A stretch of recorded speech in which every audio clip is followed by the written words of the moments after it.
Most of the other brain dysfunctions that are out there, it's because people need more dopamine. So from my standpoint, that calm focus speed in the middle is called alpha. So like we're running ragged, the screen's making us wired and tired. Until screens came into, and especially porn, all of the neuroscience strategies out there to help people perform better basically are designed to increase alpha or to increase dopamine. So that's the opposite when it comes to erectile dysfunction. So for a year, I'm looking for all these other things to help people so I can give them a lot of strategies. And I couldn't find them. Everything I found increases alpha. Long story short, it's the most important thing to stop desensitizing and to start resensitizing.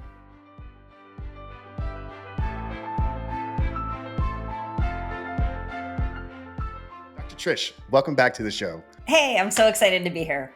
I had so much fun. We had a great time last time, so I'm ready to springboard off of that. Absolutely. Yeah, this is going to be fun. It's going to be engaging, but more important, it's going to be valuable to the audience. So I just want to go ahead and jump right in. I think I want to make today's conversation around the topic of erectile dysfunction, more specifically porn-induced erectile dysfunction. So maybe to kind of kick it off, I mean, you made this massive segue, I think, in your content, in your work, specifically diving deeper into these topics. What was kind of the genesis for you to really plant your flag deeply and really make this a theme of kind of the work that you're doing right now? Yeah, well, I realized from all the clients I work with that this, and I call it sexual arousal dysfunction, SAD, because it makes it easier to talk about. And it includes erectile dysfunction, delayed ejaculation mostly, but premature ejaculation has a different neural mechanism, but kind of I chunk it into SAD, sexual arousal dysfunction. And it's the number one thing that people who at least seek out my neuroscience-based help, it's the major motivational factor. So I realized it because all my clients had erectile dysfunction. I'm like, this is what I need to tell people because I'm on a mission to help people heal their brains and make their lives better. So there are literally millions of men who are struggling with some level of sexual arousal dysfunction, from full ED to, having difficulty being with a partner. And if they are watching porn and it's in the mix, it is a factor that needs to be dealt with. And it's likely the factor that will help them heal quickly. But that being said, then when I go, you got to quit porn, my friend, that's a whole nother, ball of wax to have to deal with because it's not that easy. So I really want people in the world to know if you're struggling with sexual arousal dysfunction with a partner, porn's at the core of it. Many of the people I work with, they're 20, 21, 22. A lot of people think a big myth is that it's age related. It's brain related. So I want people to know that. Yeah, I was doing a lot of research and preparation for today's conversation. I stumbled across various numbers and research and data out there. I think the most common number I see is around 26% of men under the age of 40 are struggling with some form of ED. Is that number close to kind of your? I would say 26% of men who are willing to admit it in a research study. So the number is completely different. So, that's a number that's out there, but all the people that I talk to have not told anybody, haven't told their partner. They've not told anybody. So when it comes to the work that we do, it breeds in secrecy. So people struggle for so long because they don't want to admit they have a problem and they don't know what to do to get the right help. Yeah, I love that you put that caveat, right? The number of men that would actually be willing to acknowledge this in a research study. I think the same as just with porn use. There's different studies out there that 70% of men consume it on a monthly basis. Well, those are the ones that are going to admit it, because they're worried about their wife maybe, seeing them while they're checking that box on a research study. Yeah. 100%. Yeah. Now, in the past, I do think that this was something that was age related, right? As men age, our testosterone numbers decline. You get into your 40s, you get into your 50s. I think 80s, 90s growing up, like that was what we maybe saw our fathers or maybe our grandfathers struggling with it. Today, it's like you said, it's the men in their 20s. It's not just totally testosterone driven too. Like from I always bring it back to the brain, which your brain runs your body and your mind. People forget that. They lose sight of that. But, as we get older, our systems get older too. Our brains get older. So what happens is a lot of times, and there's a lot of research that shows like at a cellular level, we're aging. So our brain and our cells no longer have healthy baseline arousal. And testosterone plays one piece of that. So do other hormones and neurotransmitters. But long story short, it's like as we age, our systems are getting older, our baseline arousal changes. So our baseline arousal, we'll just say it's older, and so it changes the way that then you can reach sexual arousal. It's more difficult in an aging brain, historically speaking. But now, like, for all intents and purposes, we can just say that like porn is prematurely aging people's brains by putting it into this dysfunctional pattern of autonomic nervous system dysfunction, changing baseline arousal. So, a huge thing I want people to know is when we talk about sexual arousal dysfunction, it is a product of a dysregulated baseline arousal in your brain and your nervous system. Your baseline arousal has changed, and I can explain that a lot more. Yeah. Let's get really nerdy here if we can on some of this, right? I think you're the you're the expert and the ideal person to have on. So at a mechanistic level, right? Kind of like from the neurology, from the physiology, what is taking place? That's leading men to having these issues. Sure. So the easiest way to understand it, or that at least I think, and I talk about it, is that porn's known to be a supernormal stimulus. What supernormal means is that it basically produces higher levels of dopamine in the nervous system, in the brain, when it's exposed to pornography. And of course, we have to acknowledge the fact that most people are consuming porn for the first time in adolescence. So now we have an underdeveloped, a not fully developed brain being exposed to very high levels of dopamine. I call that the seeds of addiction. So they're kind of planted in adolescence. So if you water those seeds frequently, consistently, and especially with increasing levels of intensity, which this is all supported by science, then what happens is your brain basically recalibrates itself and it needs the higher levels of dopamine to feel pleasure. So the reason that happens is because of desensitization of the D2 dopamine receptors in the reward center in the midbrain.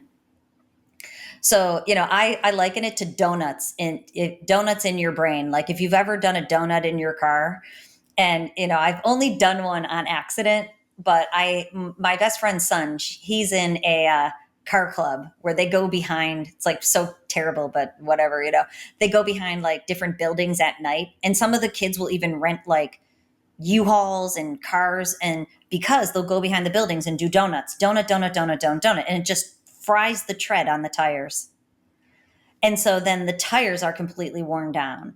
So if you keep going back to porn, you're basically doing donuts in the brain and you are just de-treading the dopamine receptors. So what that means is then now you go to try to be with your partner and you can't because you need very high levels of dopamine that a sexual experience with a healthy, actual human being partner can't provide.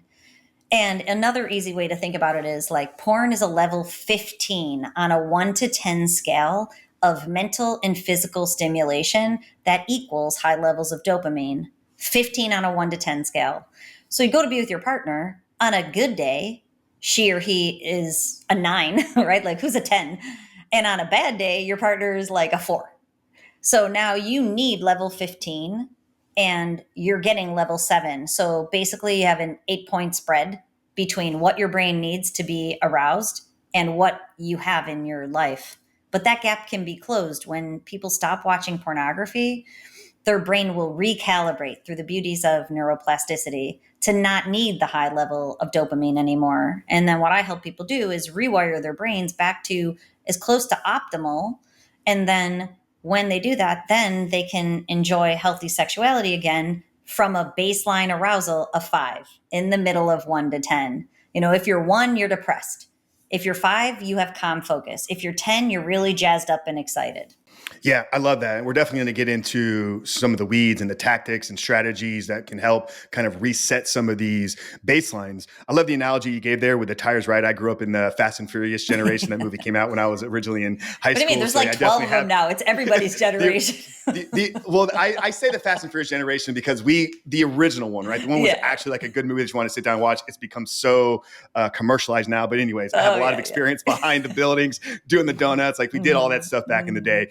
I think one of the things that has enabled us to become successful is helping men reframe their pornography use as, I don't often see it as a sexual behavior. I think most of the men that I've experienced and worked with use it as a stress relief. There's a high arousal, right? A high stimulus, something at work. Oftentimes it's financial stress because we work with a lot of high performing men, and then stress, and then porn becomes the stress reliever, right? It's a lever that you pull to calm yourself down. When you think about being intimate or having sex with your wife or your partner, you're usually not doing those in moments of high stress. So once they understand that they're actually not doing it out of sexual arousal, they're doing it out of autonomic deregulation, then they're like, oh, it clicks now, right? So how does this kind of play into, the understanding or the link between the erectile dysfunction and the use of porn? Yeah, totally. So that's the way I talk about it too. I call it mood regulation. So like you're going to porn or hypersexuality for mood regulation. Number one, stress reduction. And this is what science shows. Number two, which is actually quite far behind stress reduction, is boredom, offsetting boredom, which I would contend is not boredom at all. It's lack of overstimulation, because people aren't bored at all these days. They're just not overly stimulated. So like that's a really important distinction to make, because people are like, I'm bored. And I'll be like, are you? You're just not hyper stimulated right now. You're not on your phone watching a show, having, the ticker of the stocks over there and having three people talk to you. Like we live in the generation of just massive overstimulation. So stress reduction, offset boredom, which is actually lack of overstimulation. So it's mood regulation. And sometimes people do use their partners for mood regulation. So if you're out there listening and you're like, you realize that a lot of times what partners will do is they'll try to have sex with their wife, like first thing in the morning or in the middle of the night. And like, it's not a time when you would be actually like wanting to have sex for connected, pleasure, joy, and connection. That's the happiness trifecta out of healthy dopamine, serotonin, and oxytocin. You realize like you're trying to get a big dopamine hit because it's Monday morning and you've got to make your way through a week. So the idea is like if you're going to sexuality, whatever it might be, but primarily porn for mood regulation, all this stuff is logical when you think about it. If you're going to it for mood regulation, then you have dysregulated mood. Your mood is the thing that is at the core. And then to me, mood is a byproduct of brain performance patterns. And again, all proven by science. So anxiety is a dysregulated brain pattern. It's a brain that's running too hot, too fast. Stress. Feeling bored is a brain that's running too slow. You need some stimulation. So basically, porn becomes a self-medication for bringing your brain down or up or both simultaneously. So when people figure out that, yeah, they are using it in that way, then they will be inspired to leave porn behind. But again, just think about what I just said. If your brain's running too fast and it's running too slow, that's changes in baseline arousal. You're up at 10, you're down at 1 simultaneously, or you're swinging between the two. So I've started to talk about them as strained brain, where you're gassing and braking at the same time. And a lot of people can feel that in their brains, or pendulum effect. You're super stressed, then you're exhausted and overwhelmed. Then you're ramped up again, then you're beat again. You're swinging that pendulum back and forth. That is the mood dysregulation that requires something to self-soothe or self-stimulate. So if your brain's not doing that, you don't need anything to self-soothe or self-stimulate. Plus, when you bring your brain back to the middle, you now have healthy baseline arousal. You no longer have erectile dysfunction or SAD.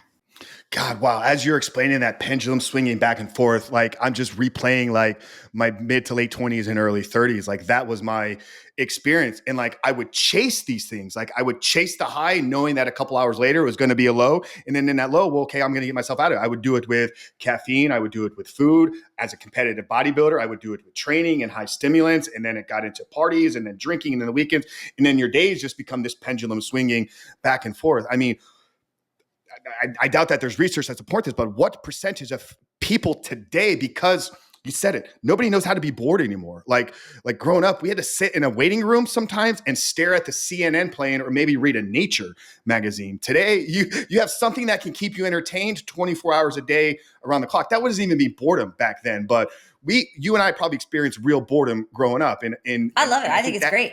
And we What still do forces it creativity, right? in my family. Like we'll pull the kids out, which now they're in their 20s and late teens, and we just sit around doing nothing, which I love that, because I don't think any people do that, nor do families. It ends up in like weirdness and laughter, and an hour of doing nothing like brings the nervous system down. But yeah, and I was talking to my son the other day, he's 20, and I said, gone are the days where cartoons were only on Saturday morning. Like you got up, he's like, what do you mean? I had to explain it to him. I'm like, there wasn't content everywhere 24/7. You could only watch cartoons at 8 a.m. on Saturday. So every kid was up at 8 a.m. on Saturday, glued to the TV. It was like the only time that, so that built anticipation, and all the other times you weren't connected to the screen. There's a lot of research coming out right now that just shows that the a few things it shows is everybody's basically becoming more dysregulated because of screen time. It wires and tires you. Wire and tire is the strain brain. It's the pendulum effect. Too fast, too slow, wired and tired. And it's creating dopamine dependencies of all different types in social media, in sexual media, pornography, short form. We know short form media, it's getting shorter and shorter and shorter. Like come on, attention spans are decreasing where you can't even watch something for 2 minutes anymore. Now it can only be under a minute. So that's very dysregulating to brains, and people are going to have more issues than ever before. But one other thing, and is that I find interesting and terrifying, is that for the first time ever, the younger generation is worse off mentally and physically than the generation before. Until this time in history, it always was the younger generation was better off mentally and physically. And now that we add electronics and screen time and screen brain into the mix, worse off physically and mentally. Yeah, and financial as well, and those are byproducts of probably being mentally and physically less off. You mentioned at the beginning that early exposure was a precursor to this ED. Same with addiction, right? I'm sure you've seen this in your work. The data supports it. The earlier age that you are exposed to it, the higher probability you'll be addicted later on in life. What are some of the other maybe predetermining? Because I doubt every guy that watches porn or even has a compulsive behavior with it struggles with the ED. So what are some of the pre-lining conditions?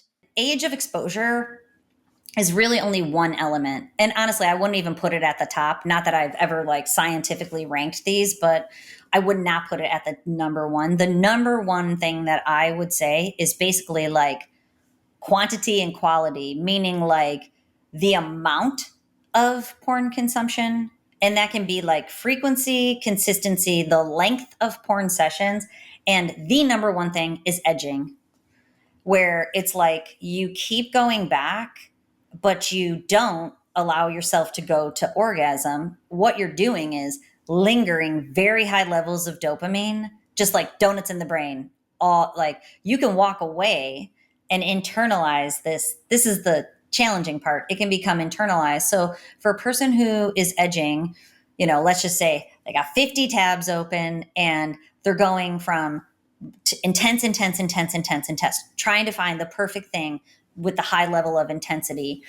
That is going to just keep increasing, hitting the dopamine button, keeping it flooding that reward center, desensitizing those dopamine receptors. So for the people who I work with, those who have been caught up in that aspect generally are the worse off in terms of functioning. They will feel terrible in their brain fog, lack of motivation, difficulty focusing. Again, they can internalize the dopamine cycle, so they don't even need porn anymore. Like one gentleman, just an example that I work with, all day long at work, he can run reels in his head. Like he's flooding his system with dopamine, and it basically has hit a level of automaticity that is making it so that he can hardly turn it off. But he can barely work now because he can't think. He feels depressed. He feels anxious, like strain brain all day long. Is there an analysis that a guy can kind of run him through, because I doubt that you can go into a doctor's office and say, hey, I think I have porn-induced erectile dysfunction. Obviously, reach out to somebody like yourself, contact us here. We can kind of help you in the recovery. But the guy sitting on the fence, he's like, man, Trish, some of these things you're saying are kind of hitting me, right? I got exposed early on. I've noticed that the quantity and the severity, or the quality.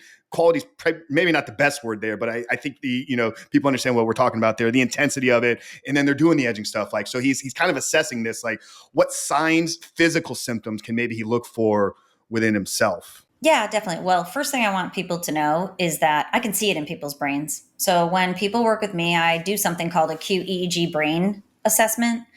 And it's QEEG. QEEG. It's called quantitative electroencephalogram.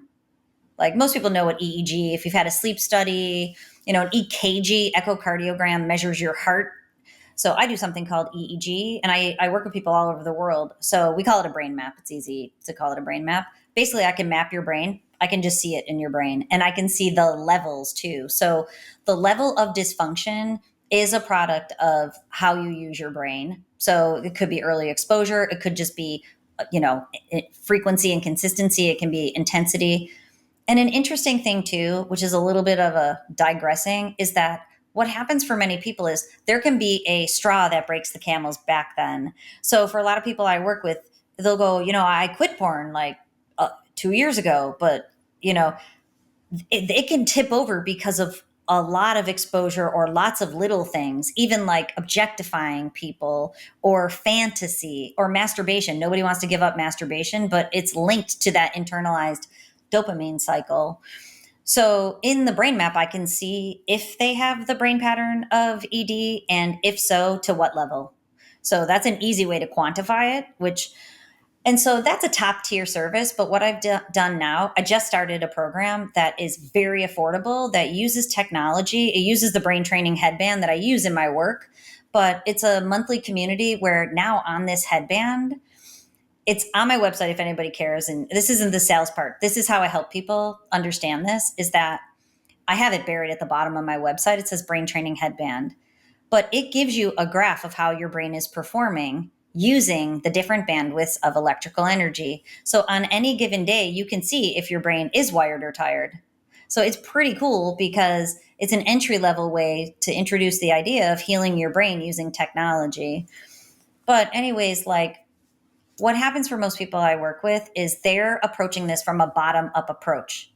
So I want people to know that's a slow approach, like figuring out what your symptoms are. If you have difficulty being aroused with your partner, you know it, and you have performance anxiety. Performance anxiety makes that brain pattern worse. Going back to the logical part, if the arousal dysfunction comes out of a brain that's stressed and too fast and also running too slow, then when you get stressed about how you're going to perform with your partner, this goes up and it keeps reinforcing that arousal dysfunction. That, I think, is the most tragic part of this, is that it's very difficult to get out of, because basically you're using neuroplasticity in the wrong direction. You're creating a negative feedback loop.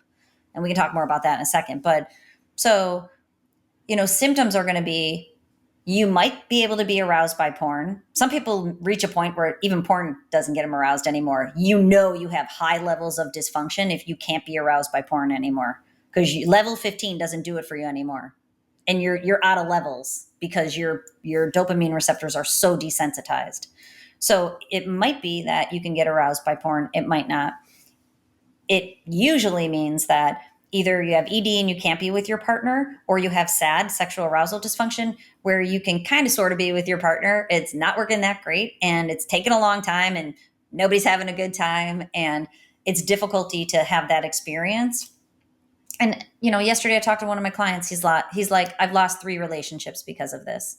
So, like, if you're trying to find a partner and you're not able to, because first of all, you're too anxious to even try to be with a partner. Secondarily, when you try, it doesn't work. Like, the symptoms are there. I don't even have to explain them to people. They know what they're struggling with.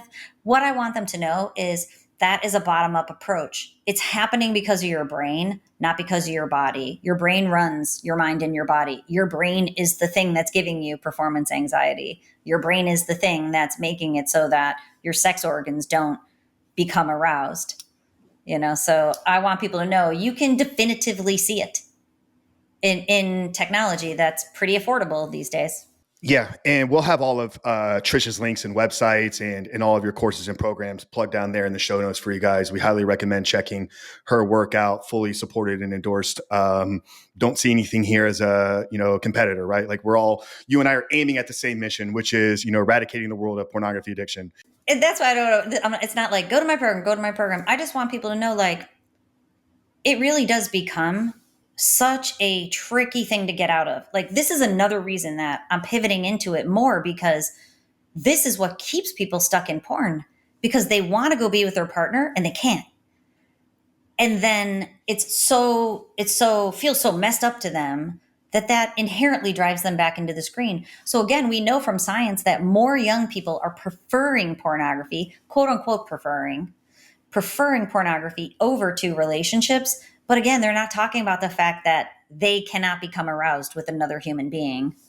So when I talk to people, they tell me this is the first time I've ever talked about this with anybody. Yeah, how much of that is because it's so accessible? Like I tell people all the time, like I am grateful I was born in the 80s and my introduction to pornography for the first 15 years was through paper, right? Magazines. I was lucky if I caught a glimpse of Skinamax, which is on the fuzzy TV, right? You maybe see something a little slipping up in there, but it wasn't really till I was in my mid 20s like that we had internet streaming technology. So at that point, I'm older on in life, but the young men today, the guys that you and I are working with, is like 10 years old. They're seeing the most hardcore stuff. So they're developing these patterns. By the time maybe they even have an opportunity to be intimate with a woman, they've had hundreds, if not thousands of quote unquote sexual experiences with a screen. How much of that is leading into their preferring it? Once again, air quotes, you're preferring it over sex, right? Massive amounts. Yeah. That is the problem right there. Porn in your pocket, and early exposure.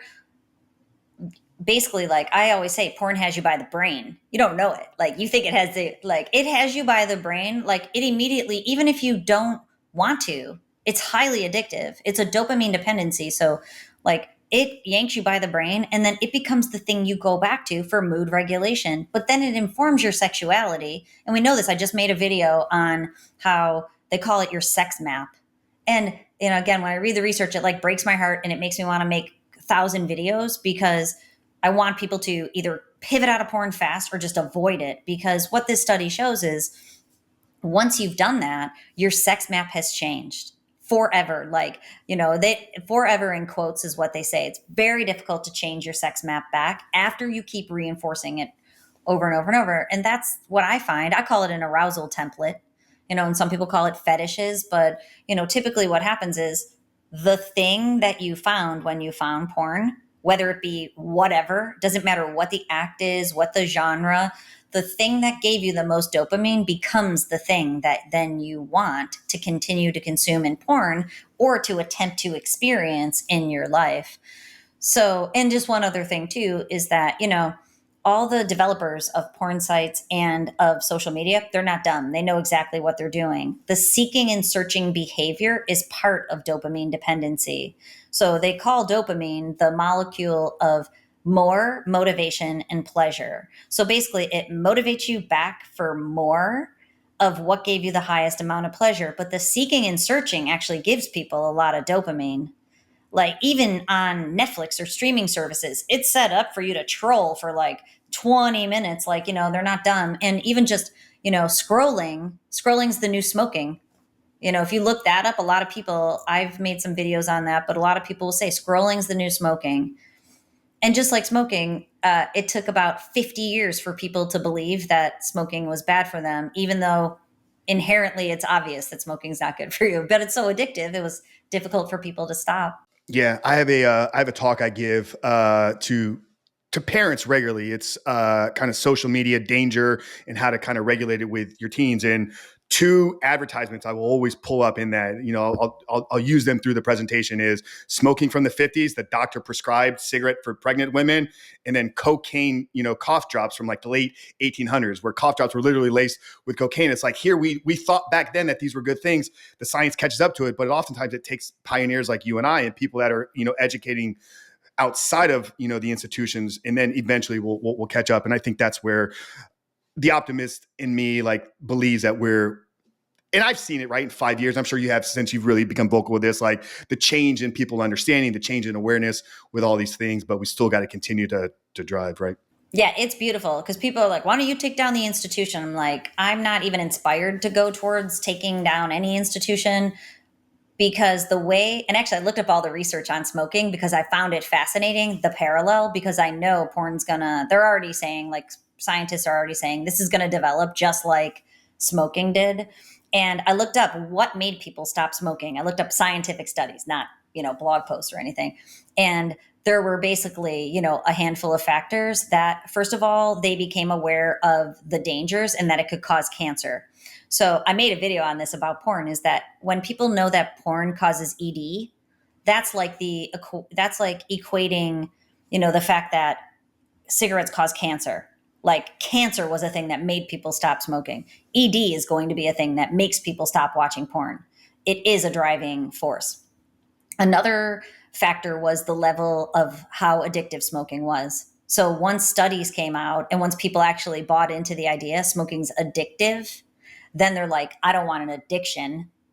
And then they try and it's difficult to quit. So they know they're addicted. So addiction was another marker. And the third one was secondhand smoke.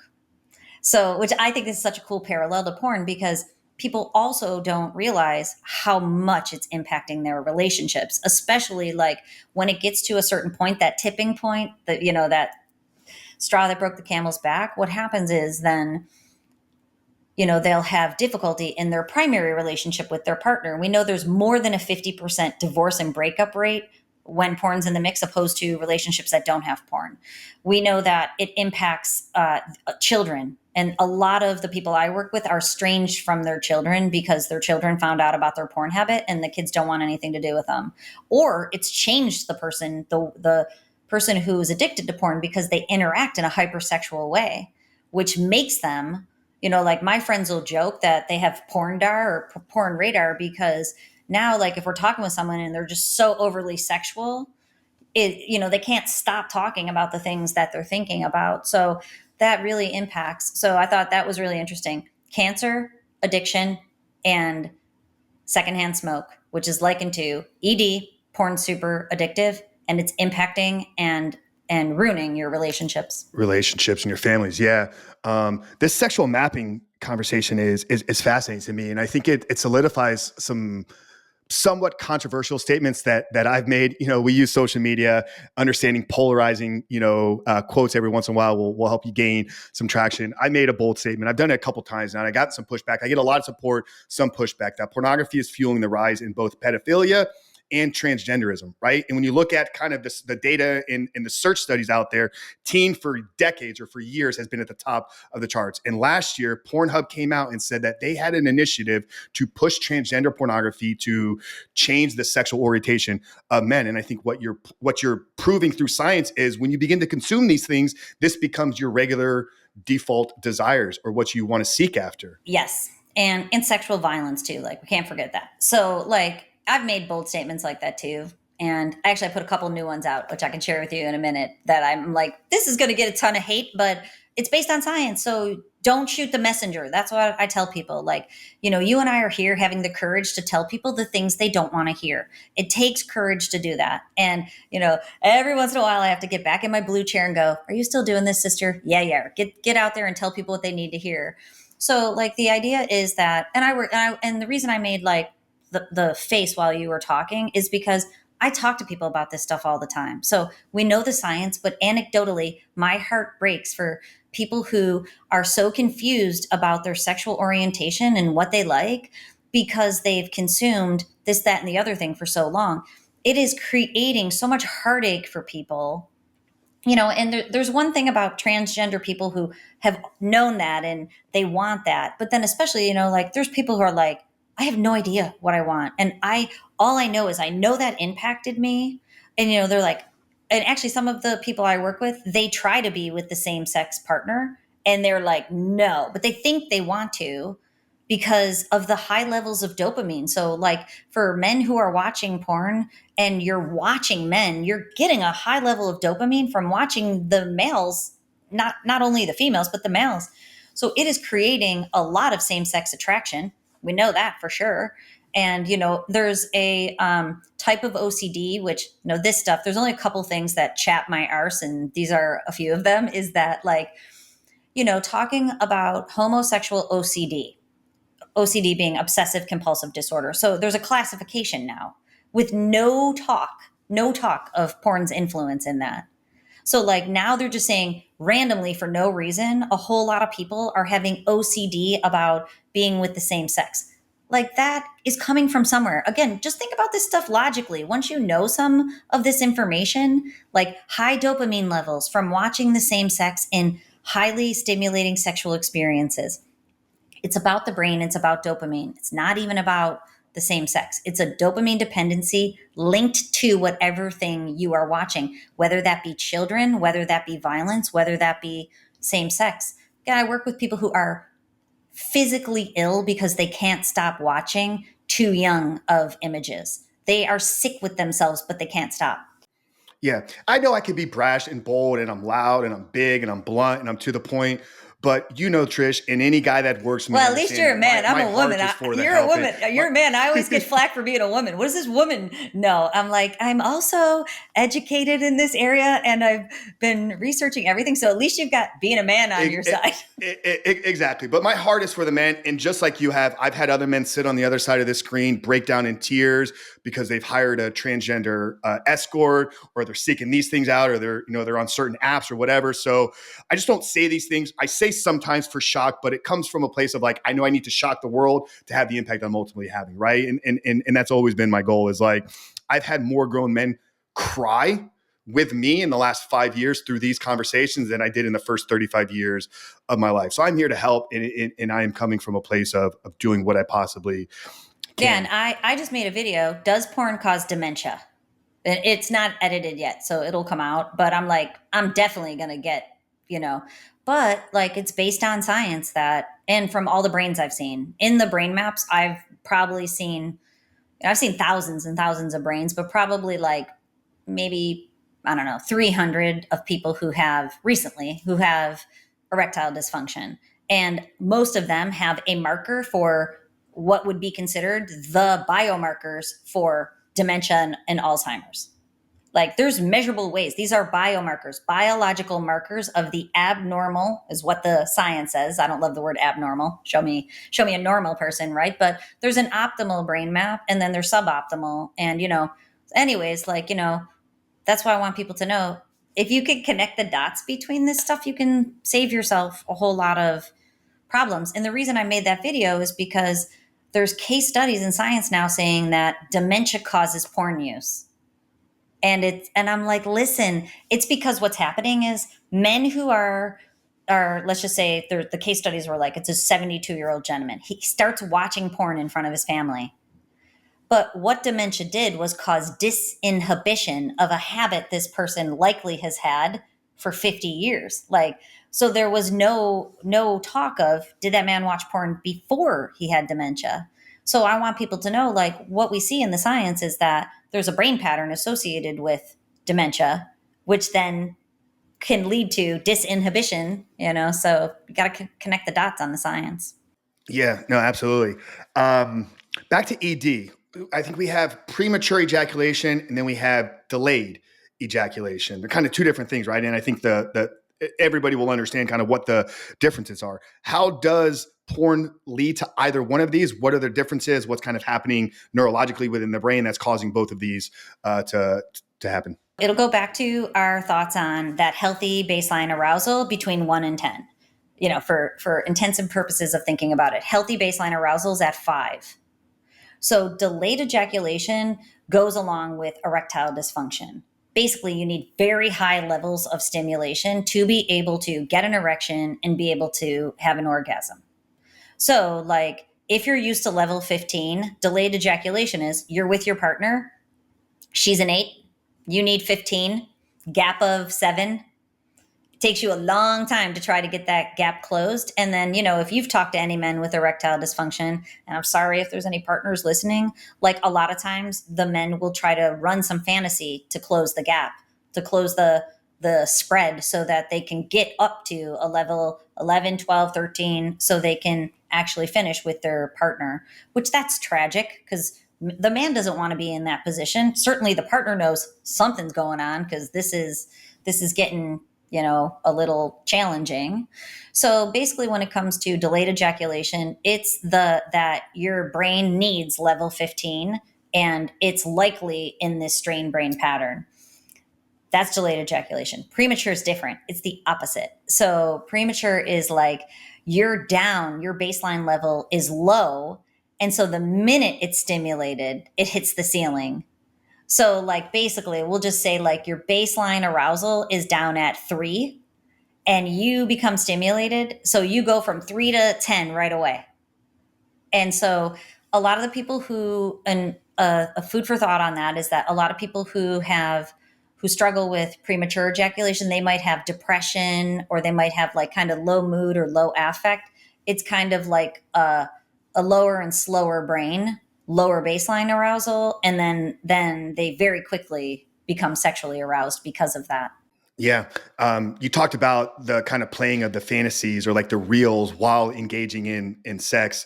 You may have heard stories like this. I specifically remember a client talking to me. Him and his wife had watched pornography together. They were both into kind of the voyeur POV style. They started kind of filming some of their stuff in the bedroom. But what he quickly realized was like he reached a point where he couldn't get off just with her. He would have his camera videoing the act. She thought he was videoing it. He was actually watching pornography while he was having sex with his wife. That was one of the most heartbreaking things that I had a man tell me. It was like, I knew them personally. Like he was a client that actually had a personal relationship. So I knew his wife as well. And it just struck me.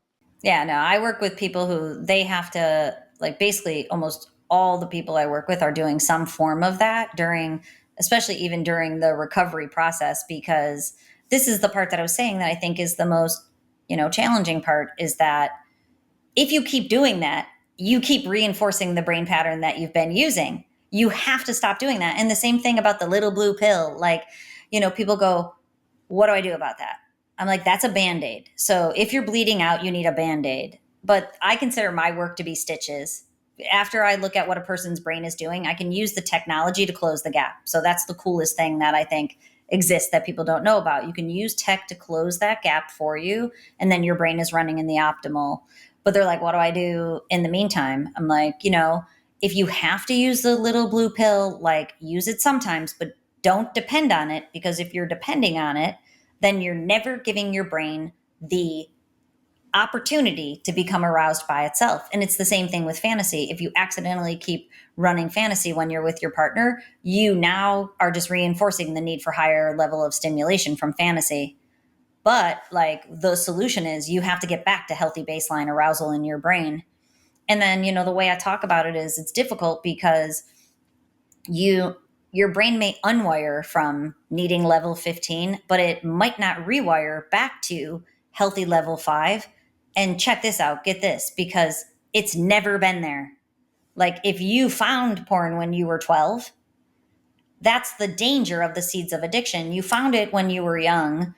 It changed your brain right away. You've never had a nervous system that was running at healthy arousal. It changed early and you reinforced it over and over. So when the people I work with recover, they actually feel better than they've ever felt. They think better, they have better mood, because essentially what we're doing is we're bringing your brain back to the healthy arousal it's never had. And if I can just share one more thing about ED, because I've thought of it a couple times and I didn't want to forget. When we talk about arousal baseline, it is part of autonomic nervous system dysfunction. The autonomic nervous system is the automatic branch of your nervous system. So a lot of people know about sympathetic nervous system, parasympathetic. Sympathetic is fight or flight. Parasympathetic is rest or digest. So it's the automatic part that ramps you up as a stress response. It's the automatic part that slows everything down so you can digest and sleep.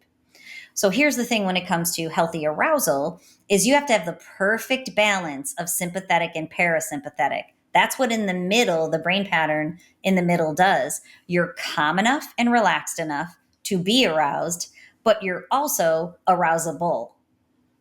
So what happens when people are in strained brain or the pendulum effect, they're stuck in sympathetic dominance most times. Their systems are just totally stressed. Porn will do that to you. Porn will stress your system out. It keeps it in fight or flight, basically. So like basically like you're never able to hit that perfect balance between sympathetic and parasympathetic. The sympathetic is necessary to become aroused to get an erection. The parasympathetic is necessary to have an orgasm. So you need the two of them in that perfect balance, and that balance is way off in arousal dysfunction. Yeah, I love that. We've done a couple episodes where we've gone pretty deep into the nervous system, and those support everything that you just shared. I love you talked about the client's experience. You know, I think in the NoFap community, they'll label these as like superpowers, right? It's like quit porn, you unlock these superpowers. It's like, no, you just become like a high operating human being, like a high performing individual, like we're all supposed to be.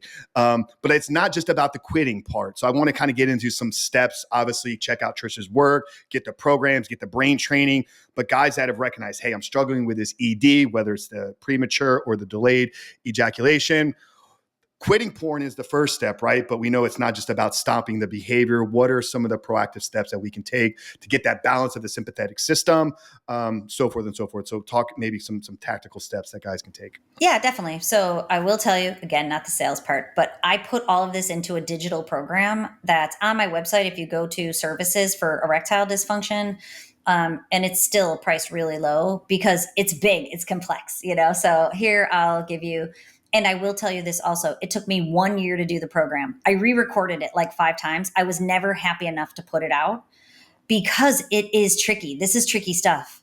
And I'll tell you why is because, okay, all the well, that's all's the wrong word. Most of the other brain dysfunctions that are out there, it's because people need more dopamine. So from my standpoint, that calm focus speed in the middle is called alpha. So like we're running ragged, the screen's making us wired and tired until screens came into, and especially porn, all of the neuroscience strategies out there to help people perform better basically are designed to increase alpha or to increase dopamine. So that's the opposite when it comes to erectile dysfunction. So for a year, I'm looking for all these other things to help people so I can give them a lot of strategies. And I couldn't find them. Everything I found increases alpha. So long story short, it's the most important thing to stop desensitizing and to start resensitizing. So what that means is you have to leave porn. You have to figure it out, which that can be half the battle for people. But it also can be fantasy, masturbation, and lusting. So usually when people leave porn, then they have to leave sexual media.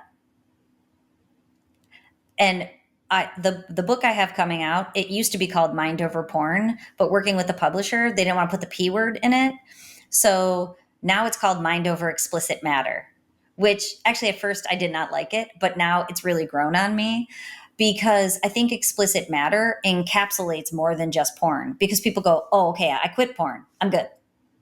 But explicit matter can be, really it's the why. Like anything you're consuming or watching, write down the why. Why you there? Why you there watching the yoga video? Why you watching the ASMR? Like why you on that? Yeah, I was going to say some female sports, women's volleyball, women's track and field, all of that stuff can be, 100%. Intended to watch. Yeah, 100%. Yeah. 100%. So, the tip there is let's think about explicit matter, not just porn. Why you there? Be honest with yourself, and you need to stop watching all that stuff. You need to unfollow people. If you're there for any sexual reason, just realize you're only there for dopamine, for mood regulation. You're just not aware of it. Anything, sports, YouTube channels, just, you need to clean that up because if you don't, you continue to desensitize. That's why I think if you remember nothing, just remember you have to stop desensitizing and you have to resensitize. You have to stop doing the donuts and you have to rebuild the tread. So the beautiful thing about the dopamine receptors is they will rebuild their tread, unlike the tires behind the Home Depot. I'm sorry, Home Depot, that's where the kids go. So the idea is like if it's fantasy, if you're running reels, anytime, stop. You need to stop. And what I help people do, and I'm sure you do too, I call it a pivot plan. I try to give people brain hacks so that if they start to fantasize, instead they associate that dopamine with their real life because we have to break the link of dopamine and sexuality. And then we have to create new links of dopamine and your life. And so the resensitizing part is get back into your life and do all the things that you find the most pleasurable. That's how you resensitize.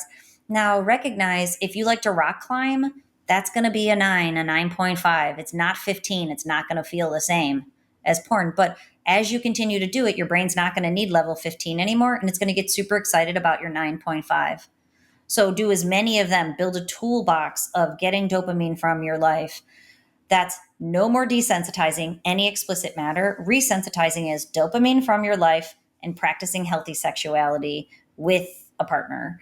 And the idea there is, unfortunately, the little blue pill's going to have to go at some point, the going into your head, and even like thinking about the way that you're with your partner. So, like the example of, recording voyeur, acts, you know, and I actually wanted to make this point before when I said performance. People consider themselves to have performance anxiety. And I want to remind people like sex isn't supposed to be a performance, it's supposed to be an experience.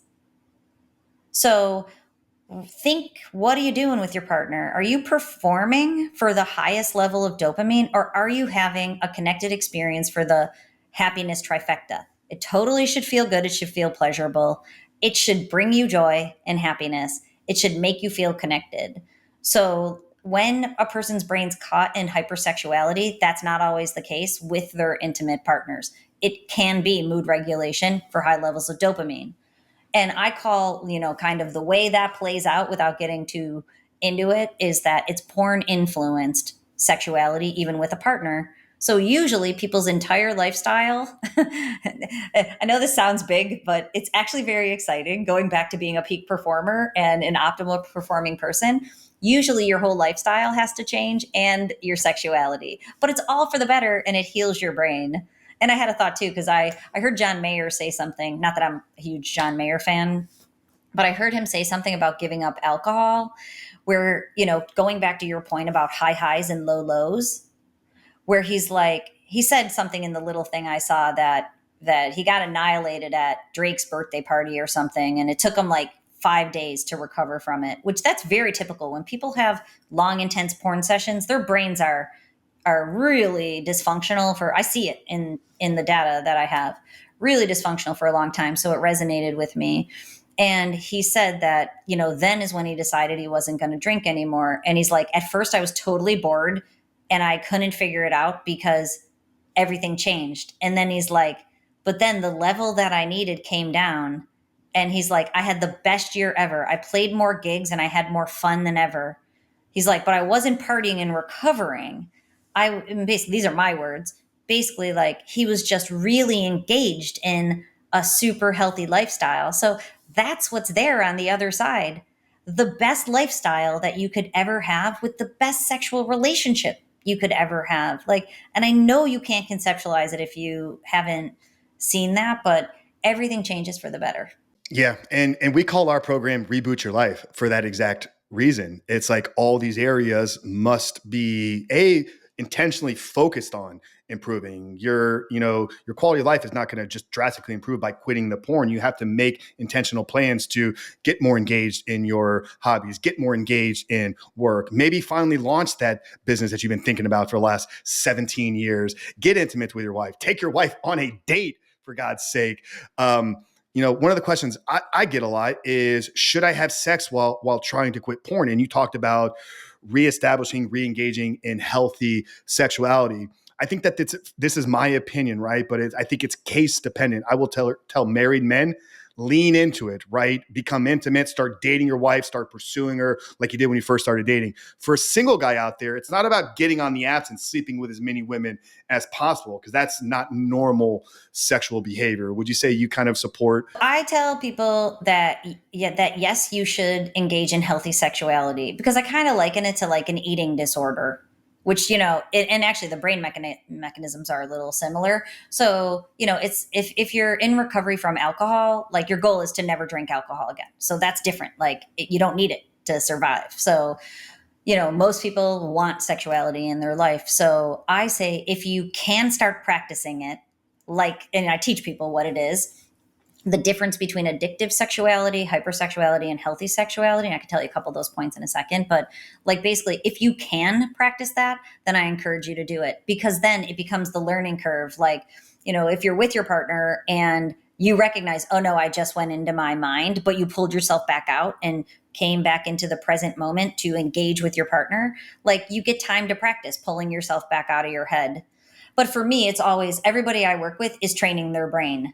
So that is a difference because I'm using technology that day by day their brain is getting stronger. So I'm like, you're working out, you're working out, you're working your brain out very specifically. So take the new brain pattern out for a spin. So it is different. If people aren't changing their brain, then it's like you might just be doing the same things. But a healthier brain has the capacity to do new things. So that is definitely one qualifier.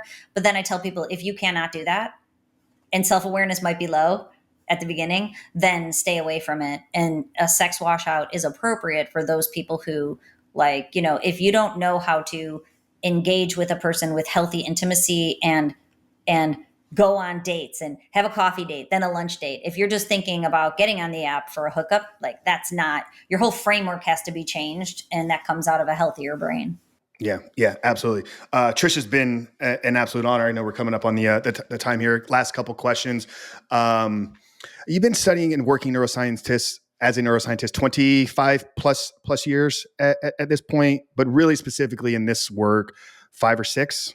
Yeah, like almost actually like moving on close to a decade. It's been closer to like 7 or 8 years.